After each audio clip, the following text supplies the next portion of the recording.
Alright, so here is an update on what I got going on with the Model A. Here's the front fenders, they're taken off. It's pollen season here in Tennessee, so they are covered in pollen.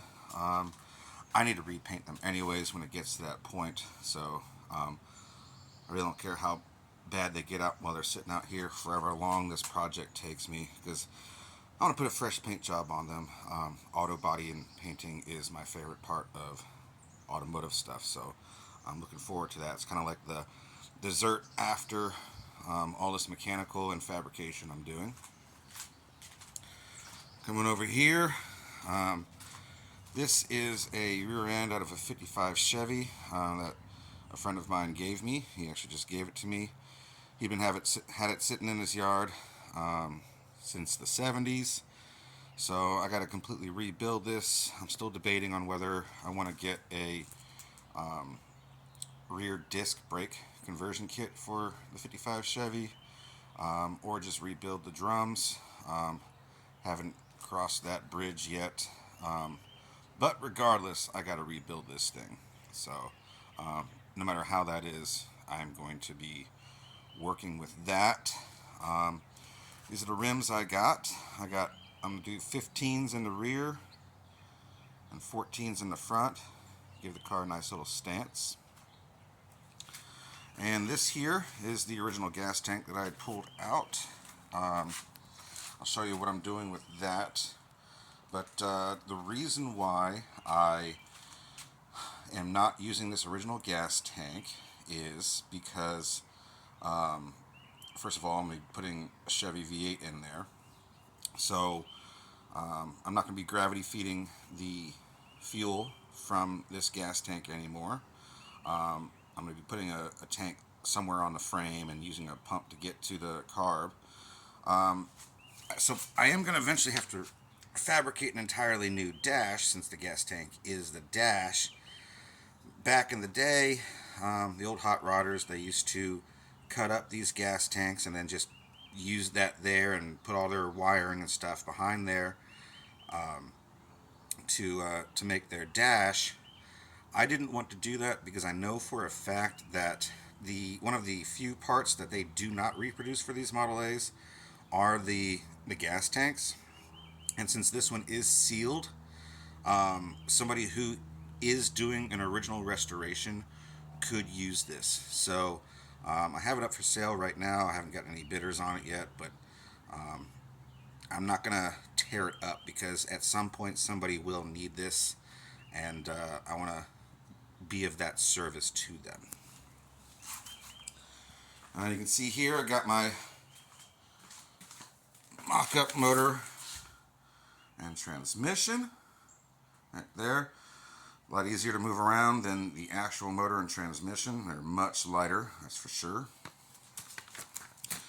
This is part of my boxing plates right here, because I got to reinforce the frame for the motor that I'm going to be putting in there. Actually, over here, I've already started putting it in. I'm still doing the work on this side. I will be doing a video in the future for this side on how to do that.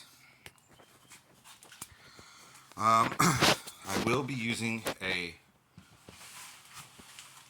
Hurst front motor mount for the engine. I just have the motor mount sitting inside the frame right now because, again, I have to box in the entire frame on this car. So I got to do that. I'm redoing the front suspension, so it's no longer going to have this wishbone. Doing disc brakes in the front because these originally had mechanical brakes. This was the original brake line. It was just a mechanical brake. Alright.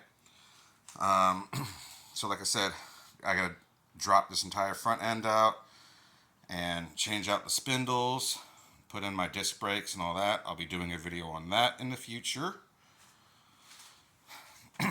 Now, this looks like the gas tank, but it's not. I actually found this on eBay. It is the top of an original gas tank, but as you can see here, there is no bottom part right here, okay? This is the part I'm going to have to fabricate. Luckily, I found on Speedway the face plates where I can put my gauges and all that in and hide all my wiring. I don't know if you can see.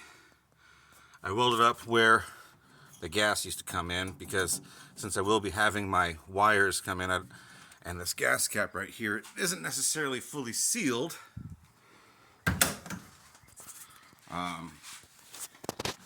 I don't want moisture getting in inside of my cabs. You see, got it welded up, just a piece of metal right there right now, so it doesn't go that deep. Because I know a lot of guys will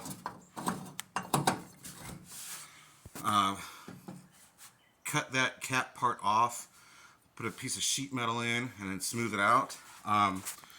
Even though that's not going to be my gas tank anymore, I like the look of it sitting there, just a little bit more chrome on the car, so I'm going to keep that there just for looks.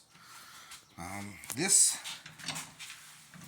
green right here, it's called British Racing Green. That's the color I'm going to go with this car. So I'm also completely redoing all the body work on this and changing the color completely on that. It currently still has the original steering box in it. That will be coming out. I'll be putting a Vega steering box in there.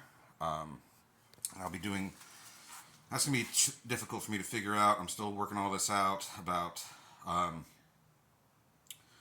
probably going to take that out before I box in the frame here, because then the Vega steering box should bolt up to that boxed in frame right there. Before I do everything though, I might just double check all the specs on that to make sure that's what I need to do. But I'm pretty sure that's what I have to do. And when I was taking things apart, I did notice the body is cracked right here. So I'm going to have to do a little bit of welding to fix that up. I mean, this car is almost 100 years old, so that's to be expected. And then those are all my brake parts I have for this car, for doing the front end. I've decided I'm going to start here at the front and work my way back. So that rear end over there and all that, that's going to be a while before I start fiddling with that. But get the front end figured out. I'm probably going to have to cut into the firewall a little bit, fabricate more of that for the small block Chevy. So I got my work cut out for me, but I'm just going to take my time. I'm not going to rush anything. I do have the original radiator still sitting here. Obviously not using it because I'm going to go with an automatic transmission. But the radiator I did find is the same dimensions as this original one I haven't ordered yet.